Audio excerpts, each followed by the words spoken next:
평안하십니까? 2021년 9월 2일 말씀 묵상 기도로 시작하겠습니다. 우리 함께 기도합니다.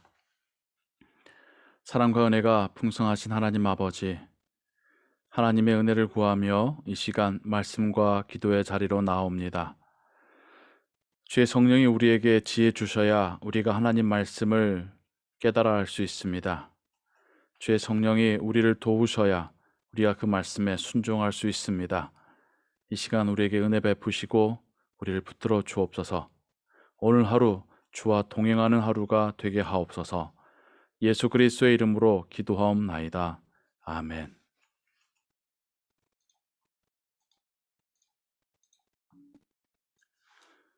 오늘 읽으실 성경은 이사야 28장에서 30장입니다. 이 시간에는 이사야 29장 9절에서 14절의 말씀을 함께 읽겠습니다.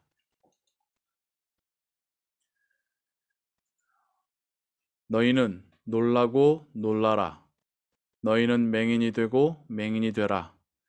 그들의 취함이 포도주로 말미암음이 아니며 그들의 빌틀거림이 독주로 말미암음이 아니니라. 이것은 이스라엘 민족을 향한 하나님의 책망의 말씀입니다. 이스라엘 민족이 취하였고 비틀거린다고 말씀하십니다.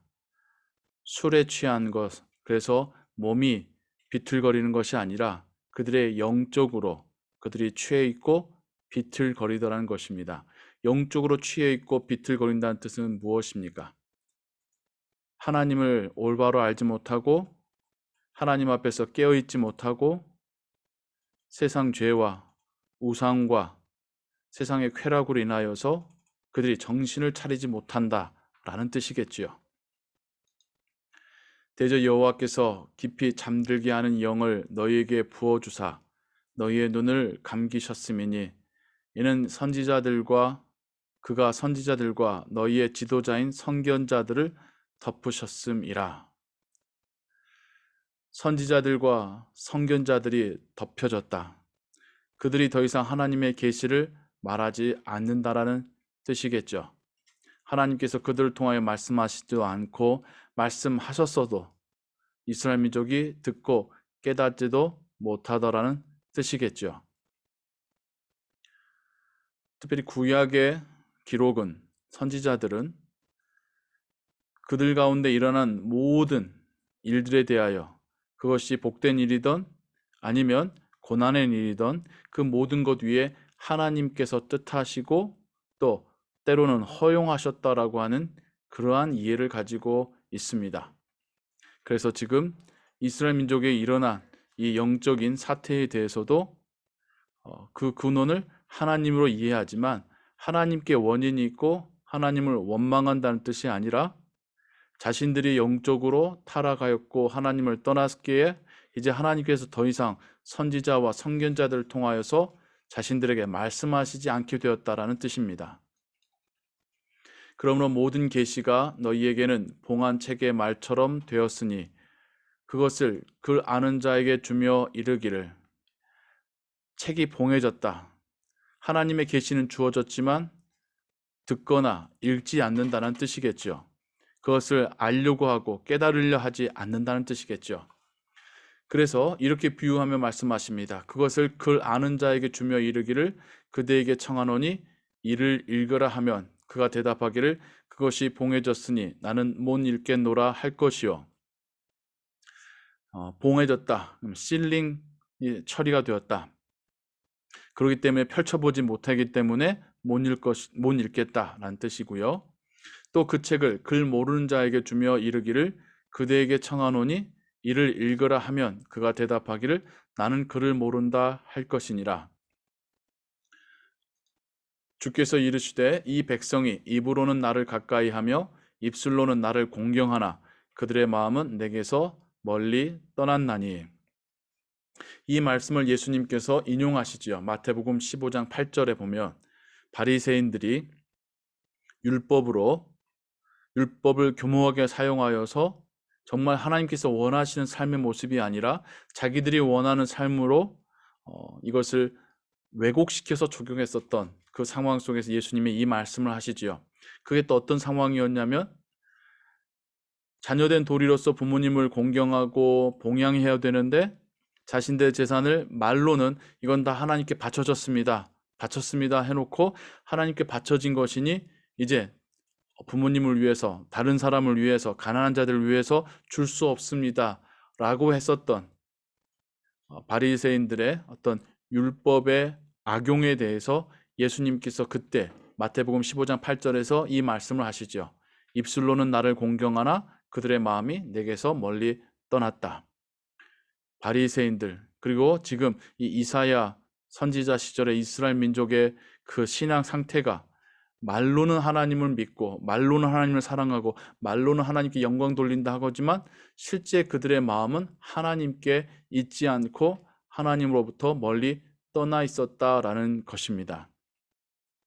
이어서 말합니다. 그들이 나를 경외함은 사람의 계명으로 가르침을 받았을 뿐이라.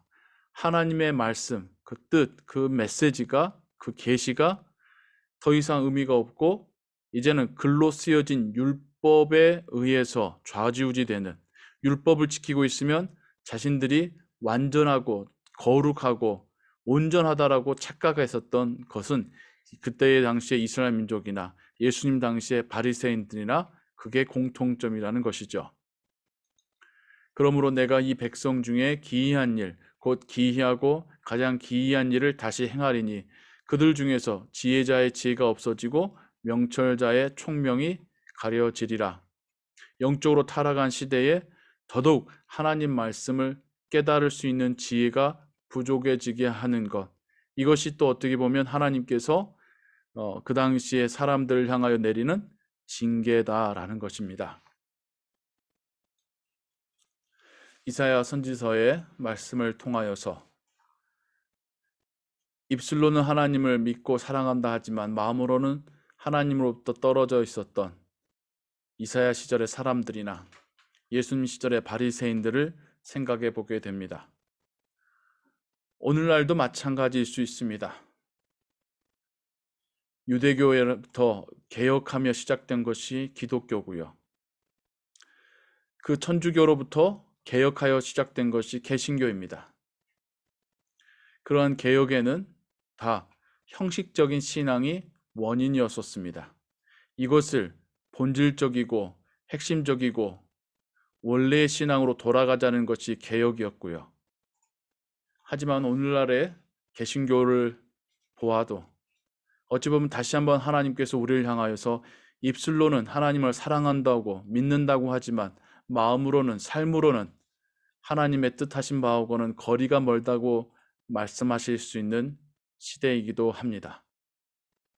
우리가 다시 여호와께로 돌아가고 말씀으로 돌아가야 될 때입니다. 오늘 이 상황 속에서 하나님께서 그 예로 드시는 것이 말씀이고 계시였습니다. 사람들이 말씀을 펴서 읽고 깨달으려는 노력을 안 하더라는 것입니다. 덮어놓고 있더라는 겁니다. 가지고만 다닐 뿐이지 읽지 않고 묵상하지 않고 공부하지 않더라는 것입니다. 그렇게 하나님 말씀을 멀리하는 세대는 입술로는 예수님의 십자가를 알고 나 구원받았습니다라고 말을 해도 실제로는 삶 속에서 하나님 말씀을 알지 못하니 결코 하나님이 원하시는 삶도 살 수 없고 그 마음속에 그 마음이 하나님으로부터 멀어질 수밖에 없는 것이죠. 세상의 위협이 또 돈의 유혹이 찾아올 때 너무 쉽게 무너지게 되는 것이죠. 예나 지금이나 이사야 시대나 지금이나 우리가 하나님께 붙어 있을 수 있고 우리가 믿음에서 흔들리지 않을 수 있는 것은 하나님 말씀입니다.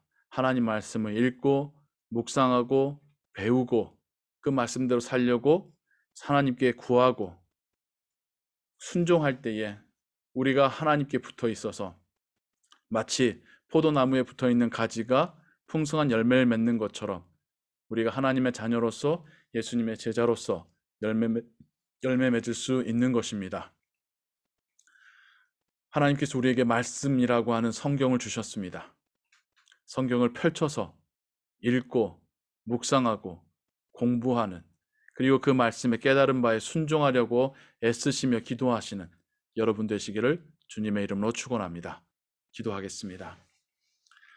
하나님 아버지, 하나님의 말씀을 알지 못하는 자는 입술로는 하나님을 믿는다 말할 수 있어도 하나님을 진정으로 믿는 것이 아닙니다.